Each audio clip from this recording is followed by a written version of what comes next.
Before we begin, we're going to cover off on a couple of things you need to keep in mind when progressing through this masterclass.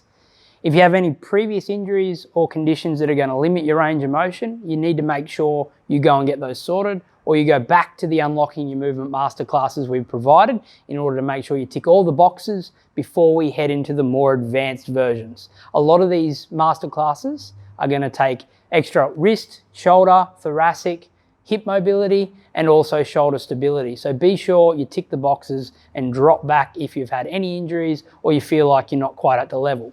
I'll provide a few extra tips and tricks as we progress through the masterclass, but at any stage, if you feel like you're not quite there, drop back because we want to avoid injury. The next element, it's practice. When we're looking at these advanced bodyweight moves, we want to be making sure we only hit the required sets and the required reps, which have been provided or will be provided before you progress to the next stage. And I want you to use a term or a practice called greasing the groove. When you're practicing these movements, don't do them in excess. The idea is to do them when you're feeling rested and you're feeling like you can tackle a small amount bit by bit and progress over the long term. Adding excessive load or volume into your training with these advanced moves too early could result in injury. So pick 2 levels, stick with those for a day. If you hit the required level on the sets and reps, progress the next day. Don't advance any more than 2 levels at any one training session. So steady as she goes, take time to progress through the movements, make sure you hit the sets and reps before you advance any further.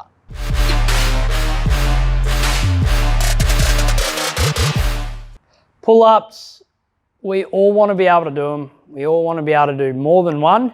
And to me, they're probably one of the best expressions of strength, as in your relative strength, for any individual, regardless whether you're male or female.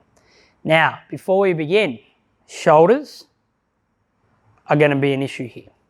If you haven't addressed any shoulder mobility or stability issues you think you may have, or if you're trying to get into pull-ups without doing a healthy amount of horizontal rowing, which we'll go into in a second, you might be jumping the gun just a little bit too quickly. If you're a desk-bound worker, particularly, make sure you spend some time earning your stripes on easier versions of horizontal pulling before you go to pulling vertically, i.e. pull-ups. Okay, step 1. We are going to go for our bent over row. Now this is going to be 3 to 5 sets of 10 to 15 reps, but there's a couple of things I want you to work on here. Now bent over row is also going to be any horizontal rowing, so renegade rows, gorilla rows with kettlebells, TRX rows, which we'll go into as well. But the idea is to go heavy before we go into our vertical pulling varieties, because if we can't pull heavy horizontally, how are we going to be expected to pull heavy vertically, i.e. our body weight? So the flip side to that as well is your body mass. If you are carrying a few extra kilos, pull-ups are going to become inherently much easier if you drop down to a healthy weight range. That doesn't mean drop down to silly levels, but something healthy where you maintain normal body fat levels and you can then train and exercise unrestricted by your weight. Okay, moving on. Bent over row. We're going to use a barbell today. I'm not going to load it though, because I want you to see on the side angle how that all looks, and if we have a plate in the way, it's going to sort of obstruct your view. But what we want to aim for is we want to actually try and get to body weight horizontal bent over rows. So I weigh 65 kilos, that's huge, I know. That's why I love pull-ups, because I'm lucky enough to be a small guy that looks after himself. I can do pull-ups quite regularly. Being in the military, I was raised on a healthy diet of them.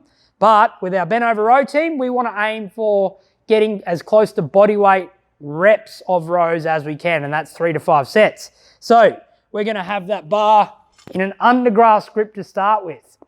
And we are going to hinge into position, making sure the load's through the hamstrings, weight shifted to the heels, and we are rowing to our stomach. Not our chest, to our stomach.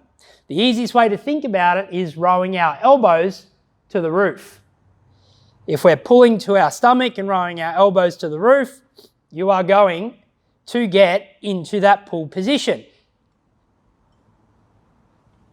And we are going to go for 3 to 5 sets, 10 to 15 reps. And then on the shorter reps, we want to get to close to body weight as possible so we can make sure we are pulling strong enough in our horizontal version before we go to our vertical version. Step 2, to achieve your pull-ups. Now, we are going to go through the inverted row today. And we're probably more commonly aware of the inverted row with a TRX and other bits of equipment, but today I'm going to show you the barbell inverted row.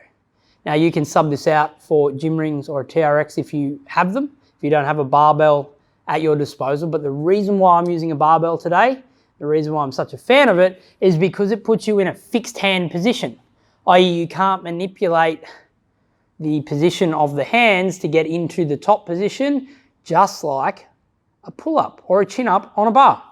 So we're going to focus on what positional things we need to consider when we're doing our inverted row on a barbell, and this will transition easily to your TRX or gym rings. So we're going to be under that bar.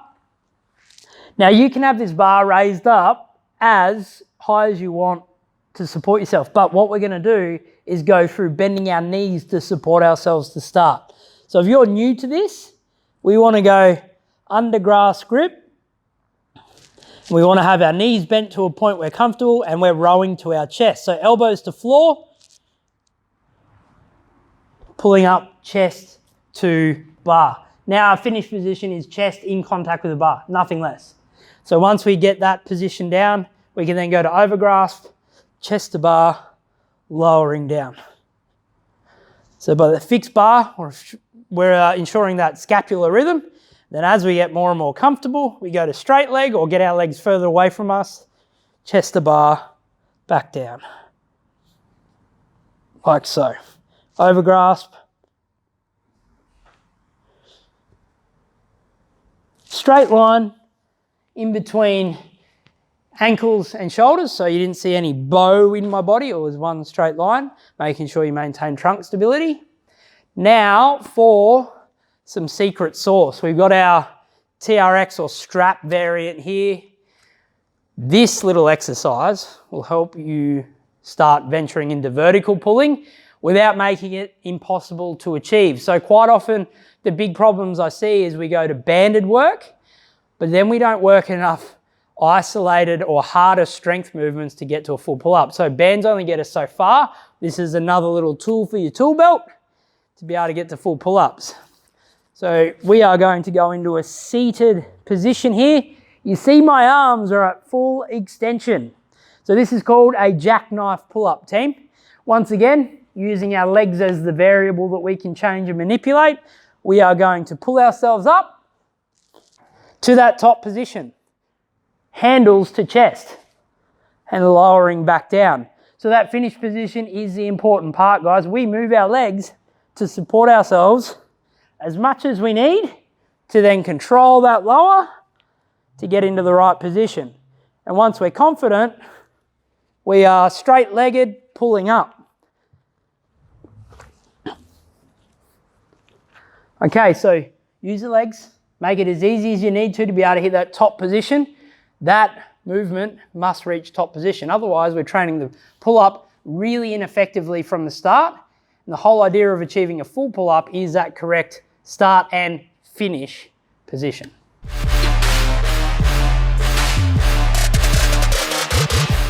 Step 3 of achieving our first pull-up or improving our pull-up. So today we're going to work on that start position.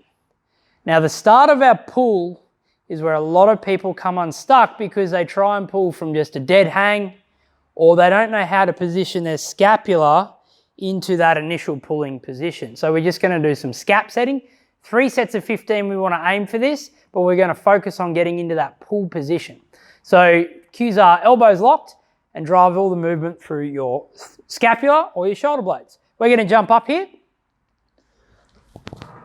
And from here you can do undergrasp, overgrasp, it doesn't matter. From here we're in a dead hang, and then we simply want to come into that start position. Now that's a big arch, and we're pulling our shoulders to the floor.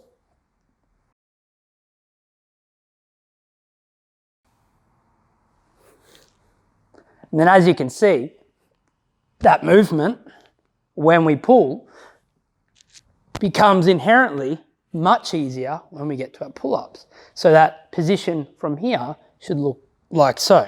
We're pulling our shoulders to the floor. So it's not a purely vertical setting drill. We're actually adding a bit of an arch, and we're pushing that chest to the bar, shoulders to the floor, getting into that pull position. 3 sets of 15 for those.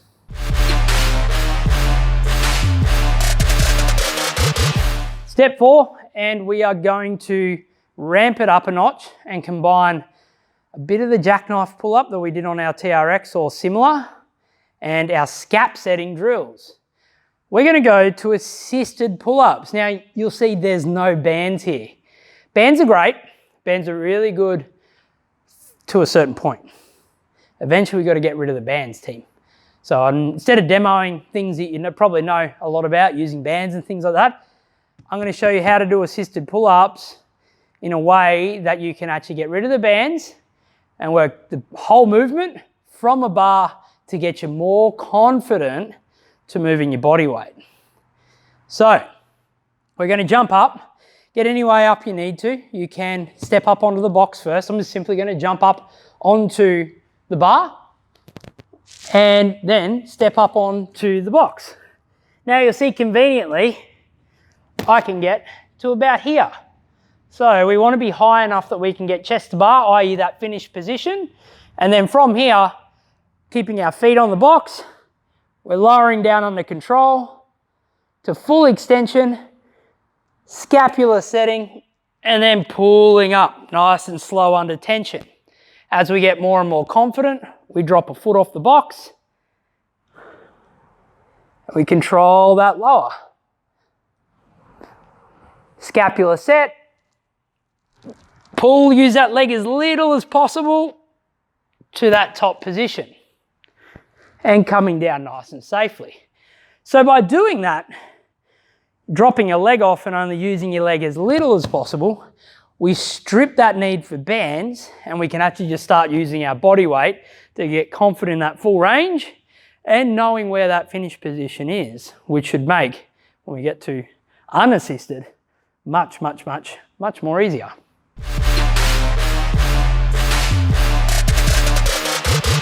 Step 5 in achieving pull-ups.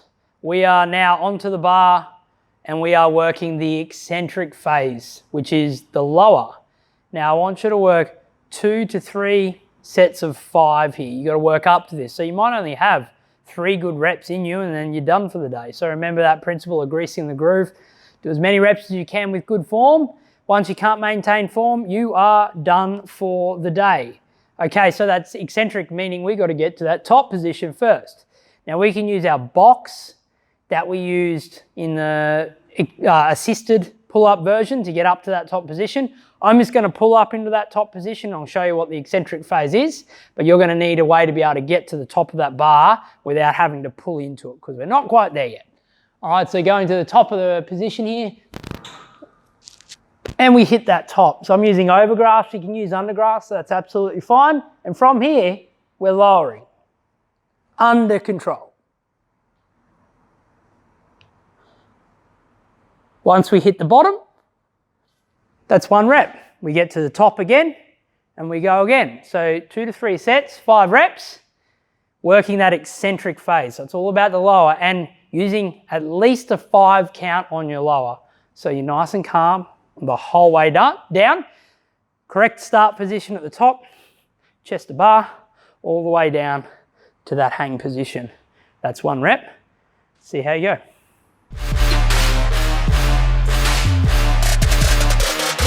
Step 6, pull-ups, we're almost there. It's all about the partial rep here. Now, partial doesn't mean we do things really poorly. We're going to pick the top position, lower down to a point where you can control, and then drive back up to that top position. Okay, so starting just like our eccentric phase, you're going to need a way to be able to get to that top position without using your muscles or tiring yourself out, to be able to lower from the top to a point you can control and then raising back up to that finished position. And as we get better and better, we get lower and lower until we get to our full pull-up. So we're going to work 5 sets of single reps.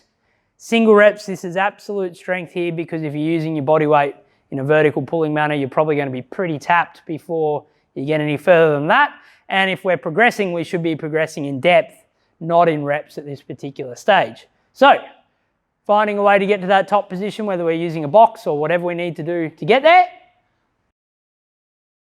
Top position, lower down to a point. It might only even be here, raising back up. Once we earn that, we go a little bit deeper, back up to the top position.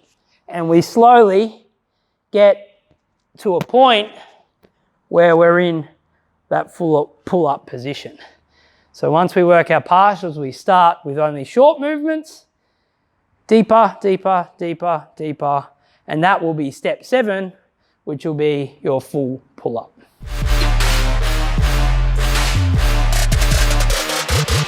All right, step 7, it's time to give it a go. Pulling from the bottom to the top. We've worked scap setting for our start position. We've worked the eccentric phase to lower from the top. We've worked partial reps. If you've nailed those 5x1s and got to a decent depth from top to bottom, now it's time to go bottom to top and get our first pull-up. Now, remembering the easiest way to set yourself up, you want to be on a level high enough where you don't actually have to jump like I'm about to the bar. You want to be rested so you can literally hand on the bar in an extended position and then pull. The more we have to jump and then manage our hands and get fussed about till we get to that position, the more energy we're wasting. So being able to step into the bar, put our hands on and pull is a really good tip for starting our pull-up. So I can actually do that if I jump up on my toes, but starting in this top position, scapula set, pull to that top position. All right, so that's all we're looking for, guys. That single rep, set, pull, chest to bar, lowering down under control, and then we are done. If you nail it, give yourself a high five. You've achieved your first pull-up, but keep working. Start position all the way to the top, drop back to those eccentrics if you need to, work them as long as you need to until you get to where you need to go.